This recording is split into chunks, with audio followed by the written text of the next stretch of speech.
두 번째 이슈입니다. 4승 1패 김종인 이번에는 어떤 성적을 거둘까?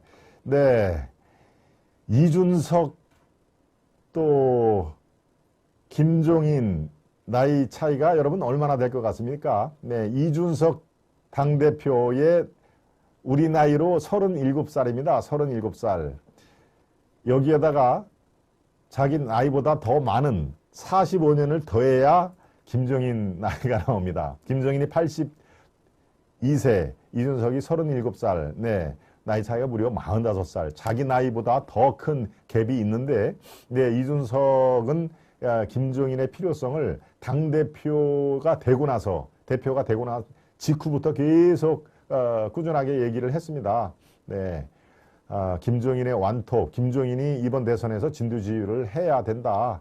예, 윤 후보가 정치 경력이 워낙 짧기 때문에 네, 이걸 보완해 줄 수 있는 최적의 그런 장수다 이런 얘기를 많이 했습니다. 예, 그거는 뭐 당대표 되고 나서 직후부터 초지일간 쭉 얘기를 했으니까 뭐 말이 이랬다 저랬다 할 수는 하진 않았는데요. 글쎄요, 왜 그랬을까요? 왜 이준석은 김종인을 그렇게 초지일관 김종인의 필요성, 김종인이 완톱을 해야 된다라고 주장을 했을까요?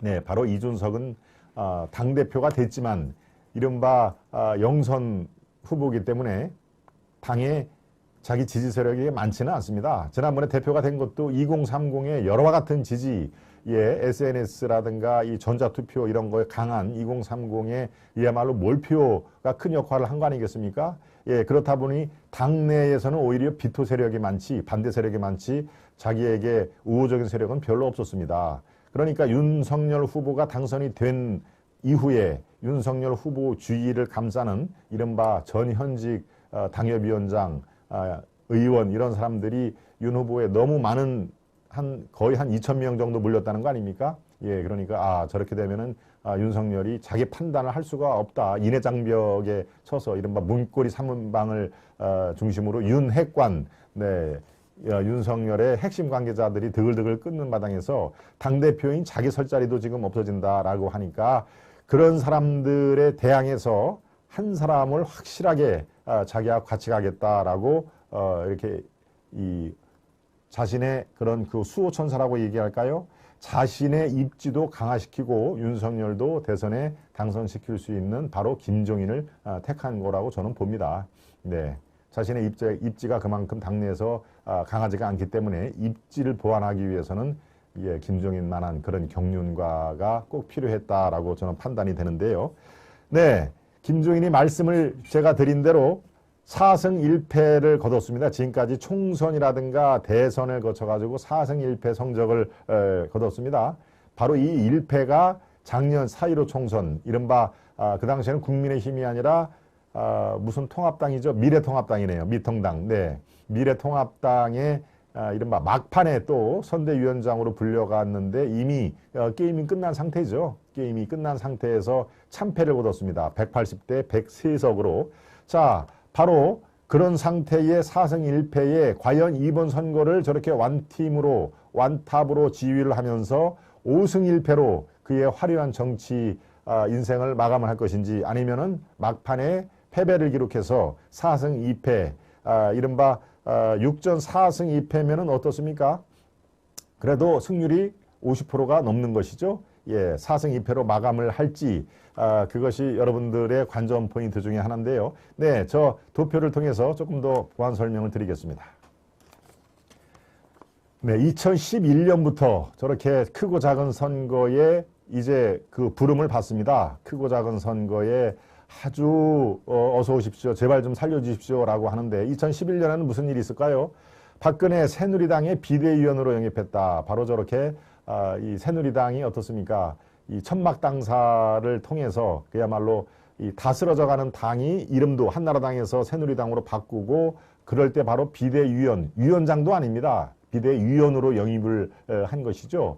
그럴 영입을 해서 바로 직후에 치러진 2012년 총선에서 새누리당이 과반을 승리합니다. 네, 그럴 때는 뭐 천막당사라든가 국민에게 어떤 우리는 다시 천막정신으로 시작하겠습니다. 당 이름도 바꾸겠습니다. 김종인 같은 그런 경륜가도 모셔왔습니다. 이런 게 종합적으로 작용을 해서 과반 승리를 이루었습니다. 저 때도 사실은 예상한 사람이 많지 않았습니다. 네, 새누리당이 질 것이다라고 얘기했는데 오히려 일당이 되는 그런 역할을 하는데 여기서부터 야, 김종인이 나름대로 선거를 보는 안목이 있네 라고 저렇게 보여진 것이죠.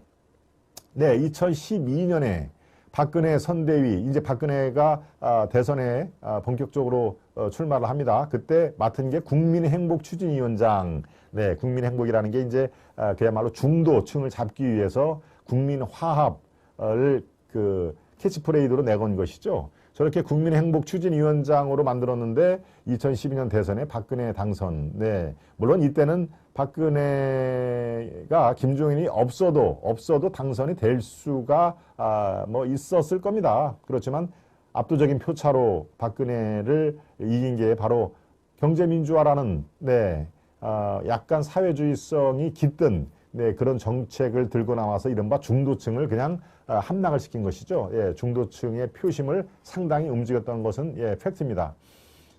그리고 2016년으로 갑니다. 민주당 이제 이때부터 슬슬 이제 왔다 갔다 하기 시작했죠. 민주당의 이 문재인이 바로 직전에 2012년에 대선 출마할 때 보니까 김종인이 저쪽 가서 역할을 많이 하네. 그것도 경제민주화라든가 사람들이 경제민주화가 뭐지라고 관심도 갖고 중도층에서는 김종인이 상당히 실용적으로 접근을 하는구나 라고 하는 그런 생각들을 했던지 2016년에는 문재인이 바로 김종인을 저렇게 영입을 합니다. 예, 민주당의 비대위원장을 맡아주십시오. 또 선대위원장까지 함께 맡아주십시오. 라고 김종인을 끌어와서 바로 2016년 총선에서 민주당이 승리를 합니다. 이때도 민주당이 승리를 할 것이라는 걸 예측한 사람들은 그렇게 많지 않았습니다. 예. 그리고 여러분들이 이제 잘 기억하다시피 2020년 문재인이 이제 총선에서 이길 때죠. 미래통합당이 참패할 때 그때 총괄선대위원장으로 추대를 했는데 이때 바로 첫 패배를 거두는 상황이고요. 2021년 올 4월 달이죠. 4월 7일입니다. 예, 국민의당 비대위원장으로 다시 재추대가 돼가지고 이른바 오세훈 서울시장 당선에 아주 큰 공로를 세웠다라고. 그래서 오전 4승 1패라는 게 그래서 나온 겁니다. 자, 이런 상태에서 바로 올 2021년 지금 12월입니다만은 내년 3월 9월에 치러질 20대 대선에서 과연 1승을 추구할 것인가. 그래서 5승 1패로 화려한 정치 인생을 마감을 할 것인가. 그렇지 않을 것인가. 여러분들 한번 저랑 같이 지켜보시기를 바랍니다. 이게 선거의 남자 참 별명도 아주 제대로 붙였습니다.